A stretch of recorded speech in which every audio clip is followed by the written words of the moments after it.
Buen día, gracias al comité organizador de Lo Mejor de ASH 2022 y en particular al grupo directivo de GEL por esta amable invitación. Para mí siempre un honor y un placer compartir con este maravilloso grupo de expertos latinoamericano y de otras latitudes. En la próxima media hora vamos un poco a pasearnos por los aspectos más importantes y destacables publicados y presentados en diciembre en New Orleans en ASH 2022.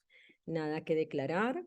Nosotros sabemos que el linfoma folicular requiere de la translocación 14 y 18, sin embargo, desde el punto de vista de su biología y de su fisiopatología, estamos convencidos hoy día que la clave inicial es la desregulación epigenética que ocurre entre el 70 y 90% de los casos y que involucra genes de proliferación, diferenciación y evasión inmunológica.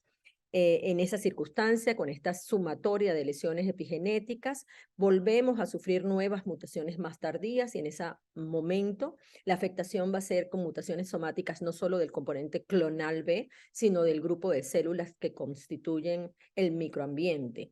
Y por último, va a haber una reducción progresiva de la celularidad del microambiente y con ello un sobrecrecimiento del clon de células B, que de nuevo va a sufrir unas mutaciones más definitorias o definitivas, entre las cuales están P53, MYC, BCL2, etcétera, las cuales van a producir el carácter de agresividad típico del linfoma folicular transformado en difuso de células grandes. Esta presentación del doctor Hep la conocen. El doctor Haben en 2022 hizo la publicación al cual hicimos referencia en su momento sobre la necesidad de evaluar con mucho cuidado la biopsia única en un paciente con un diagnóstico de linfoma folicular, toda vez que en su primera publicación pacientes con biopsias en dos sitios anatómicos diferentes, no guiadas por la captación del SV por PET, sino simplemente a distancia y evaluación con técnicas de secuenciación y técnicas de citometría, tanto del componente de células B como del componente de todo el microambiente, incluidos natural killer, macrófagos, células dendríticas, monocitos y por supuesto 14 subvariedades de células T. Se daba cuenta de que un mismo paciente podía tener, sí, en dos sitios anatómicos, una secuencia tanto genética, molecular y de caracterización celular muy parecida o una muy divergente. La actualización de esa data para ASH 2022 deja saber de que estos pacientes tienen en su circunstancia biológica una divergencia de la expresión de genes tumorales que se relaciona además con una divergencia de la evolución del gen para el receptor de célula B y que además se relaciona de manera proporcional y directa, como lo ven aquí, con la presencia de un subtipo de células T llamadas T follicular helper, TFFH, que lo ven aquí, y la mayor riqueza de esta subvariedad de células T le confiere heterogeneidad, le confiere mayor estimulación de su ligando CD40 y por supuesto mayor riqueza en lo que se refiere a la divergencia de expresión genética y de rangos de hiperactivación del receptor de célula B.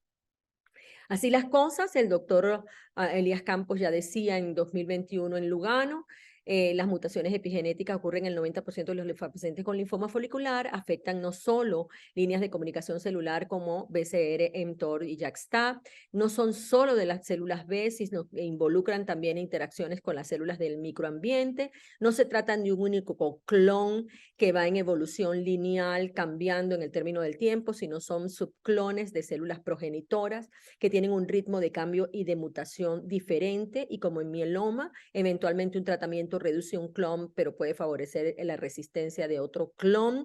En el término del tiempo, entonces, esta riqueza del ambiente en células T se ve reflejada en el volumen tumoral medio total que hacemos al inicio del tratamiento en una forma especializada de PED y en él se involucran tanto el SBU que contribuye la célula T como la célula B, pero en el término del tiempo el agotamiento progresivo del componente de célula T, da cabida a la expansión clonal progresiva del clon de células B y con hecho a la transformación a células grandes difusas.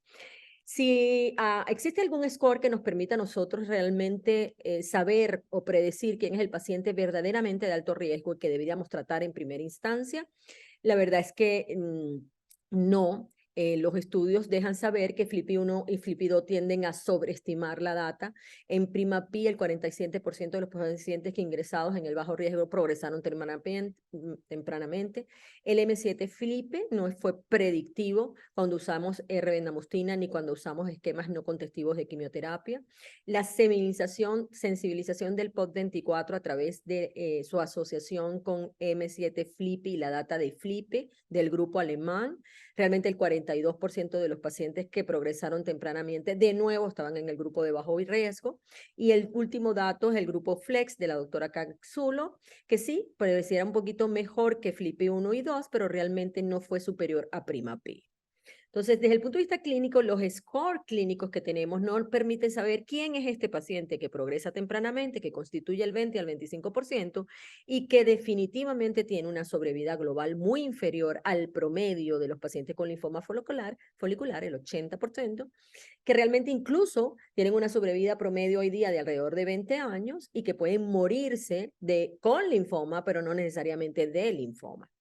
Esta publicación es la publicación que hizo el grupo GEL, de nuevo, de su validación de POD24 en un grupo de 903 pacientes con linfoma folicular y que se presentó en ASH 2020. Si la inducción inicial te importa, sí. La doctora Shen de British Columbia ya publicaba que cuando el paciente progresa después de inmunoquimioterapia contentiva de R-CHOP, el chance de transformación es 30%.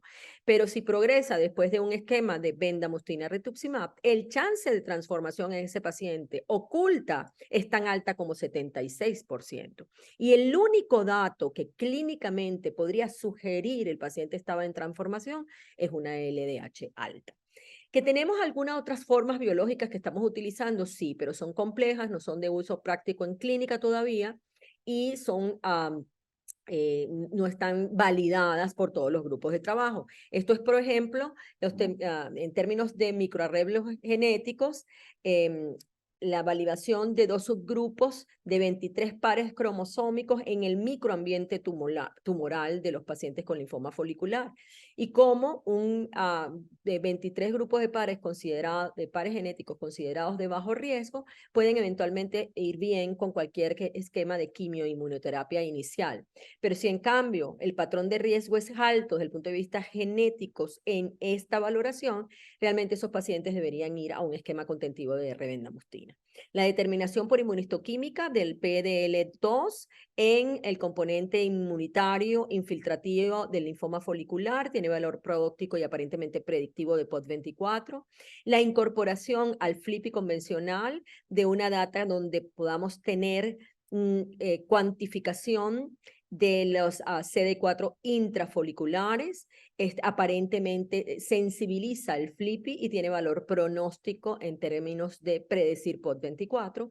Y por supuesto, la determinación de DNA circulante tumoral es una estrategia tremendamente importante y de nuevo, quizás la más importante, pero no tenemos acceso a ella en términos prácticos diarios, ¿no?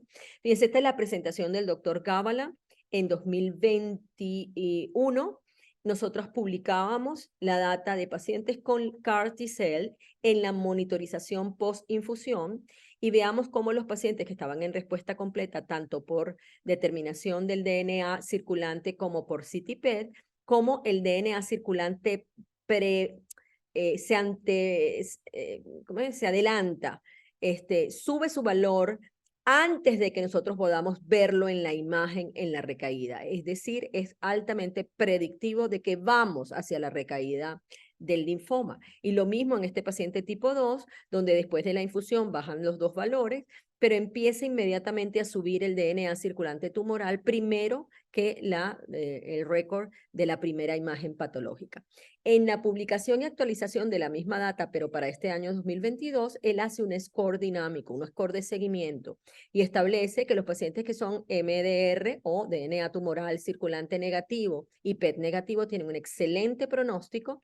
Los pacientes que están en remisión con completa, pero cuyo PET persiste positivo, no lucen tan bien, pero van muchísimo peor aquellos pacientes que aún PET negativo son MDR positivo. Y en esa circunstancia establece estos pacientes deberían ser reinfundidos tempranamente.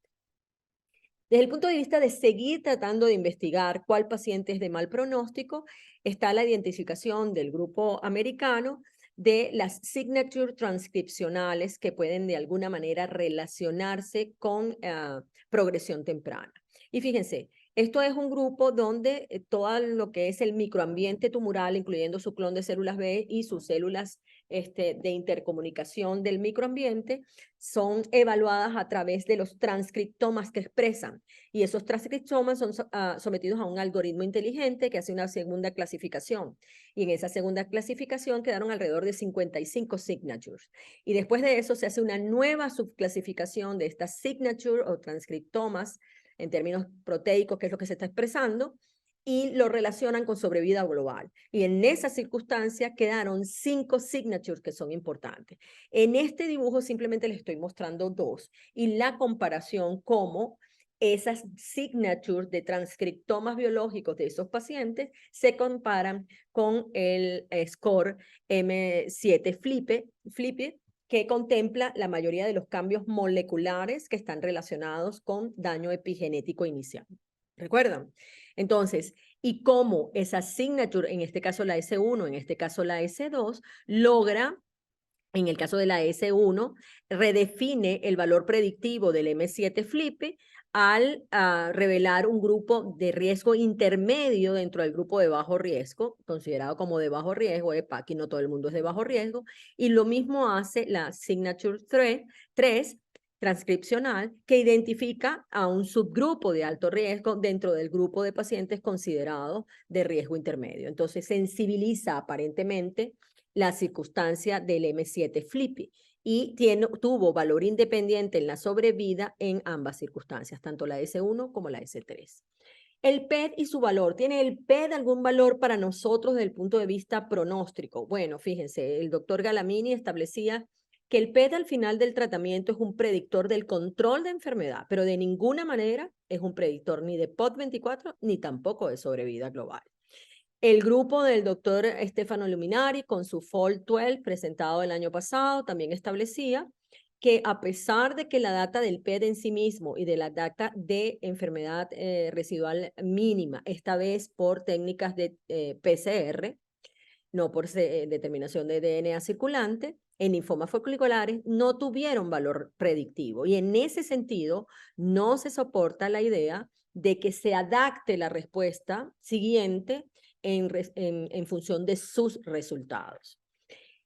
Sin embargo, el grupo francés dice, bueno, ok, pero yo tengo un PET que estoy tratando de sensibilizar cuando lo uno al Flippy para tratar de tener una mejor predicción de cuál sería el futuro evolutivo de mis linfomas foliculares.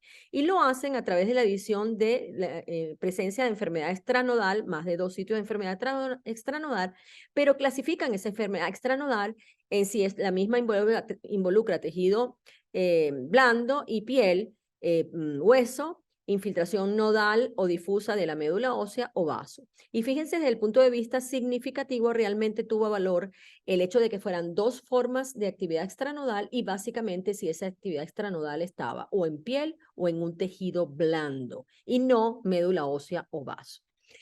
El grupo de la Clínica Mayo y el MD Anderson sensibiliza su Flippy a través de lo que llaman Flippy 24 y se trata de rangos de seguimiento en los primeros 2 años. Utilizaron 5 variables de seguimiento continuo: edad en una línea de seguimiento de edad, en un rango de edad entre 60 y 90 años, hemoglobina entre 8 y 17, contagio de glóbulos blancos entre 4 y 11.000, deshidrogenasa láctica y beta-2 microglobulina. Y en el término del tiempo, variaciones de ese rango permitieron establecer 5 subgrupos de riesgo: uno de bajo, bajo intermedio, intermedio, intermedio alto y muy alto riesgo. Y estas circunstancias, de alguna manera, cambio en estas circunstancias en el término del tiempo con un score dinámico, es mayor predictor de la posibilidad de recaída o progresión temprana. De nuevo, el doctor Stefano Lumineri, confiando en su determinación basal del volumen total medio tumoral, como un valor pronóstico importante, que es predictor de sobrevida libre de progresión en linfoma folicular con quimioinmunoterapia inicial. Y lo optimizó asociando la data de ese volumen metabólico medio tumoral total con el FLIPI-2. Sin embargo, el grupo francés dice, sí, realmente el volumen metabólico tumoral total tiene valor pronóstico en sí mismo, pero sí y solo si el paciente ha sido tratado con quimioinmunoterapia convencional. Cuando los pacientes fueron tratados con lenalidomida y rituximab en el estudio Relevance, realmente este valor inicial perdió valor. ¿Por qué? Porque recuerden que el lenalidomida es un alto estimulante del microambiente en términos de natural killers y de células CD4. Desde el punto de vista del PET, entonces, en conclusión, Ann Jones 2020 nos dice, el PET resultó en un aumento del estadiaje de la enfermedad localizada en enfermedad avanzada en una gran mayoría de los casos. Identifica enfermedad extranodal y cuando esa enfermedad extranodal no está en la médula, no está en el vaso, tiene valor pronóstico en sí mismo, lo acabamos de ver, aún un SV mayor de 14, de 16 a 18, aunque no haya documentación de transformación, es altamente sugestiva de transformación oculta. Y acuérdense que acabamos de decir, hay a veces que buscar zonas anatómicas a distancia. El PET basal sin duda reduce el POD24. Fíjense la publicación del grupo de InfoCare en 2015, donde los pacientes que son estadiados inicialmente con tomografías versus pacientes estadiados inicialmente con PET, como el cambio de estadiaje es 9.7 veces mayor el riesgo de mortalidad por cambio de estadiaje relacionado con la circunstancia más óptima del PET como estadiaje versus la tomografía. Desde el punto de vista ya de lo que es tratamiento, quimioinmunoterapia inicial, y esto es el Educational Book del 2022, que les recomiendo el artículo sobre linfoma folicular. Realmente vean ustedes que cualquiera que sea la inmunoquimioterapia, combinada con ovino, combinada con sin quimio, combinada con CHOP, con bendamustine, los esquemas variablemente tienen en general respuestas globales entre 90 y 100%, con unas sobrevidas libres de progresión bastante parecidas. Lo que pasa es que los rangos varían, esto es 10 años, esto es 3 años, pero muy, muy buenas, y unas sobrevidas globales que tampoco establecen una diferencia importante. ¿Que tenemos o no un mejor anticuerpo monoclonal? No. Ovino lenalidomida, la respuesta global 94, la respuesta lenalidomida Rituxi 98, las completas 87 versus 80. Realmente podemos perseguirte usando rituximab. Y desde el punto de vista de por qué no cambiamos nuestro backbone inicial de quimioinmunoterapia por esquemas libres de quimioterapia, bueno, hasta ahora realmente estamos hablando de 6 ciclos versus 18 meses de tratamiento y además de una toxicidad adjunta con un perfil de seguridad diferente, tiene más neutropenia, tienes más linfopenias, tienes más trombocitopenia y estos son adultos mayores. En términos terapéuticos, ¿algún cambio importante en el paciente de baja carga tumoral? Watch and wait todavía para el paciente de baja carga tumoral y que tiene estadio temprano, etcétera. La verdad es que este es el doctor Adershna, que ya lo habíamos visto en su publicación comparando watch and wait versus inducción 4 semanas de Rituxi versus 4 semanas de Rituxi más mantenimiento. Pero esto es el seguimiento en 12.3 años. Y vean ustedes que fueron 463 pacientes asintomáticos con baja carga tumoral, diagnóstico de folicular, y la mayoría en estadios 3 y 4. Y de nuevo, en la curva se ve cómo francamente son diferentes. La primera es inducción-mantenimiento, la segunda es solo inducción 4 semanas de Rituxi, y la tercera es watch and wait. Importante, el tiempo medio hasta el nuevo tratamiento fue 2.7 años en el watch and wait versus 9.9 años en la inducción con rituximab y no ha sido alcanzado en el grupo de inducción de rituximab más mantenimiento. A los 10 años, la proporción de pacientes que no habían empezado un nuevo tratamiento fue 28.8 en el watch and wait, pero fue 49.4, casi 50% en la inducción con rituximab, y el 64% a los 10 años no había empezado tratamiento en el grupo que tenía inducción más mantenimiento. Esto realmente pone sobre la mesa de nuevo si frente a este valor biológico que ya conocemos y cuya toxicidad y perfil de seguridad también lo conocemos, vale la pena hacer watch and wait.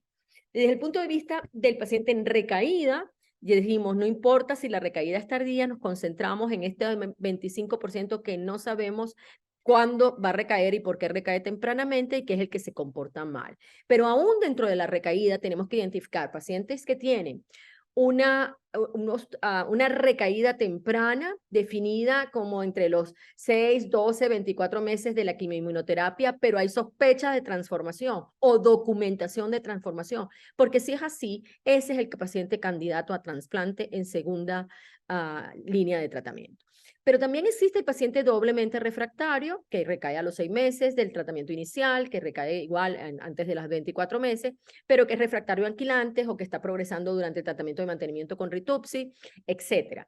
Y este paciente no necesariamente está en transformación y no necesariamente requeriría trasplante. Y por supuesto está el paciente que recae en ese grupo temprano de los 24 meses, pero ni está aquí ni está aquí. Y ese paciente probablemente tampoco se beneficiaría del trasplante. Entonces, ¿cómo secuenciamos el tratamiento? No olvidemos que en linfoma folicular la clave es la combinación. Las monoterapias no funcionan tan idealmente como en otras histologías. Y no olvidemos que la inmunomodulación que ofrece lenalidomida ha sido un exitazo. Este es el esquema Outman y el Magnify. Recuerden que eran pacientes doblemente refractarios, pacientes refractarios a la última línea de tratamiento, pacientes que habían sido progresores tempranos, etcétera. Y fíjense cómo los rescata, básicamente, no importa si es ovino o si es rituximab, del rango de rescate como respuesta global es entre el 80, el 70 y el 80%, aún siendo POT24 es altísima esa respuesta, sigue siendo básicamente la misma, con unas respuestas completas de más o menos 3/4 o la mitad de los pacientes, y de nuevo la sobrevida global excelente. No vamos a hablar de los inhibidores de la fosfatidilinositola quinasa porque no hubo prácticamente ningún trabajo en ASH 2022 sobre eso, solo recordarles que sus respuestas completas sus respuestas globales son entre 40 y 60%, las completas son muy pobres y la duración de la respuesta es más o menos 1 año, y que el perfil de toxicidad es básicamente el mismo y no es despreciable. Recordar, los linfoproliferativos indolentes no son iguales. LLC versus Ibrutinib, 91% de respuesta. Macroglobulinemia es excelente también. El linfoma del Bantu un poquito menos. En la zona marginal un poquito menos. Pero el que es peor es el linfoma folicular con solo un 20% de respuesta. Y venetoclax en el estudio contralto, en el trial de contralto, también fue muy pobre, 27% como monoterapia. Entonces, la clave un poco es la combinación o las nuevas estrategias. Y las nuevas estrategias incluyen biespecíficos y CAR T-cell, por supuesto. Entonces, recuerden que biespecíficos es importante porque aún con el subtipo que sea, casi todos son CD20 y CD3, el engage entre CD20 y CD3, aún con el subtipo de tiene una altísima respuesta terapéutica en linfoma folicular, bien sean que han recibido previo CAR-T-cell o sean progresores tempranos POT24 o sean doble refractarios o sean refractarios a la última línea del tratamiento. Fíjense que las respuestas globales por encima de 60 y hasta 100% y con muy buenas respuestas completas que por encima del 50% también. En general, todos ellos. La actualización fue Epcoritamab subcutáneo, y fíjense que la respuesta global es 80% y la completa es 60% con un tiempo de seguimiento corto que es de alrededor de 1 año. Importante, la mitad del grupo más o menos eran POT24, había una línea de tratamiento al menos, y estos pacientes reciben esta combinación triple. Esto hay que verlo en términos del tiempo, porque si ustedes ven la respuesta que yo les acabo de mostrar con el anticuerpo biespecífico solo, se parece a esta, o sea que no sabemos qué está sumando aquí el Ritupsil, la lenalidomida en el término del tiempo, y habrá que ver cómo es el perfil de seguridad o de toxicidad que se le asocia en el término del tiempo. Odronextamab, de nuevo otro biespecífico en linfoma folicular, una respuesta menor, alrededor del 50%, pero muy buena, y completa 37% en un paciente cuya mitad de los casos habían recibido al menos una línea de tratamiento, pero el rango era entre 1 y 9, 47% habían experimentado POT24, casi la mitad, o sea, un grupo relativamente refractario, muy buena respuesta de nuevo.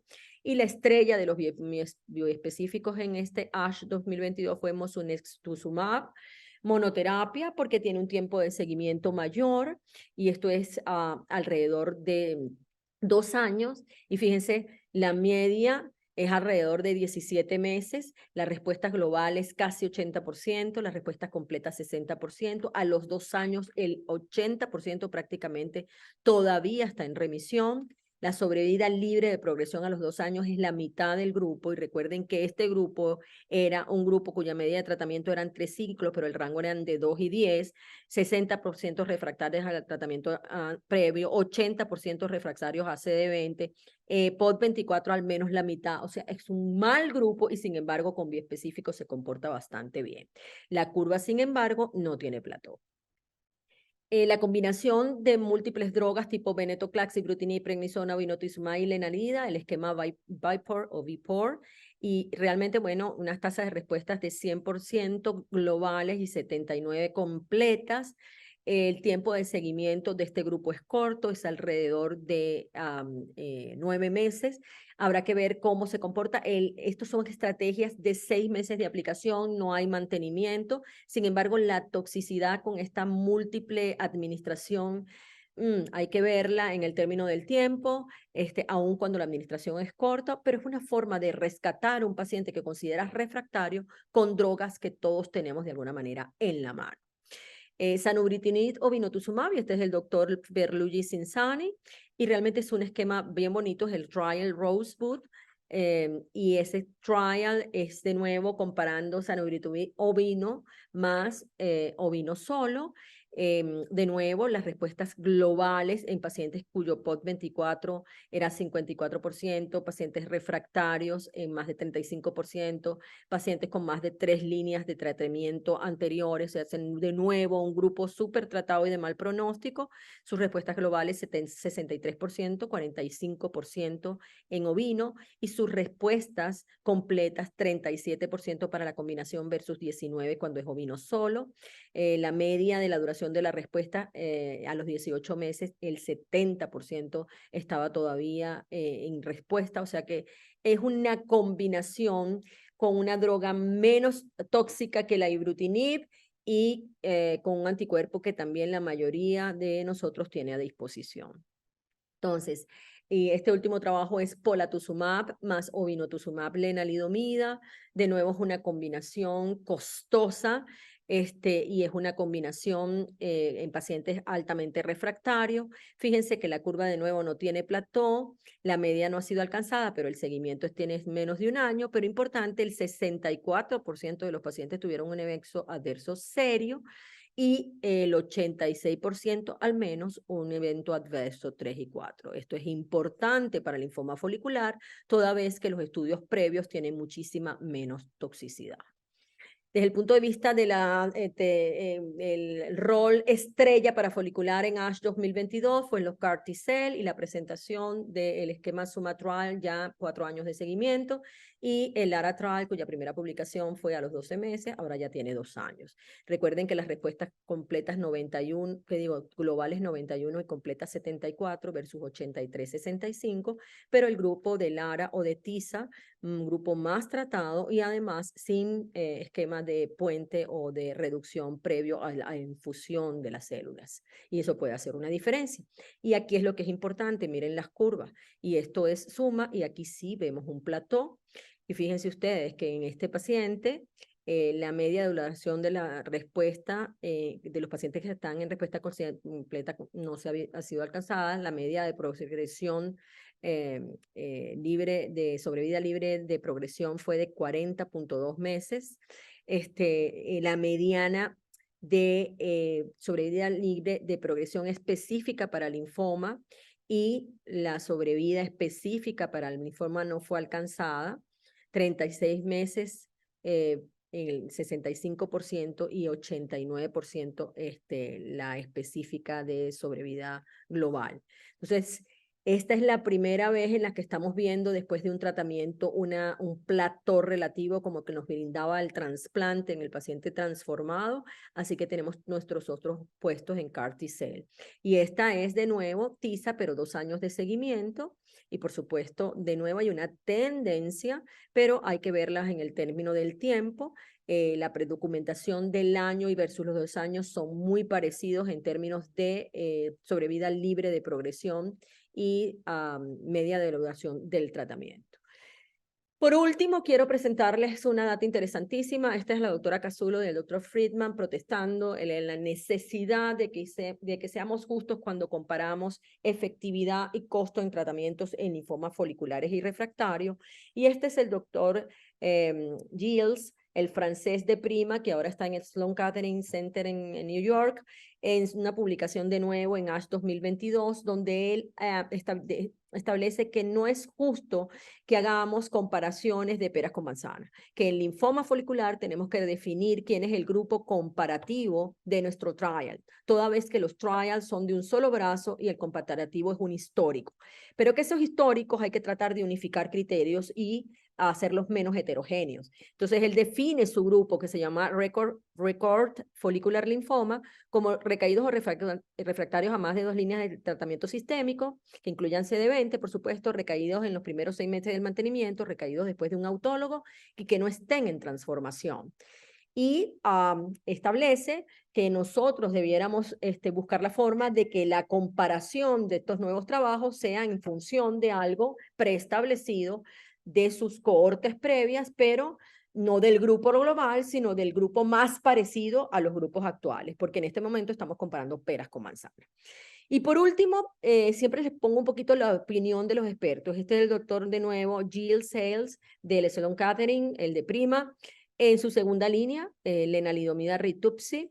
En su tercera línea de tratamiento pone en el mismo nivel un biespecífico con lenalidomida rituximab con CAR T-cells. Pero sin embargo, el grupo del MD Anderson dice, oye, mi segunda línea sería R-lenalidomida, si es un POT24 consideraría R o vinotuzumab, o eventualmente quimioinmunoterapia, y si está en transformación trasplante, pero mi tercera línea de tratamiento ya es CAR-T sobre biespecíficos. Y de nuevo, esta es el Educational Program, la doctora Radiska Takiar, que está muy bueno su artículo. Y de nuevo, fíjense, en tercera línea de tratamiento ella habla, bueno, por supuesto, el que tenga un clinical trial lo puede utilizar. No olviden lenalidomida rituximab, no olviden CAR T-cells. Y aquí, en este momento, todavía no hay biespecíficos. La razón, dos. La primera, esa curva con tendencia al plató. Y la segunda, biespecíficos es de administración continua, generalmente hasta la toxicidad, aunque ahora hay trabajos de 2 años de tratamiento, pero en términos de costo es bastante costoso y tan costoso quizás como las CAR T-cell. Lo que es complejo con el CAR T-cell es que la tecnología no la tiene todo el mundo, pero ahora que están haciendo halo y tal, la cosa se puede masificar. Entonces, un poco el cambio en la secuenciación del linfoma folicular. La extrema heterogeneidad clonal y de diversificación del folicular a lo largo del tiempo apuntan hacia la aparición frecuente de clones divergentes que se originan a partir de células progenitoras comunes y no de un proceso evolutivo direccional y selectivo. En esta histología, uno de los problemas más importantes es la ausencia de una herramienta para identificar a los pacientes con progresión temprana, la falta de un método de identificar transformación a difusión en esa recaída y la falta de un régimen óptimo de segunda y tercera línea de tratamiento.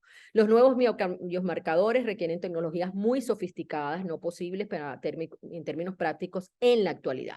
Sin embargo, hay algunos análisis que apuntan a volumen metabólico tumoral total inicial alto, a 4 áreas ganglionares en el momento de la inclusión, a células T exhaustas en el microambiente tumoral en su determinación, aumento del PL2 a niveles elevados de interleuquina 10 y factor de necrosis tumoral alfa.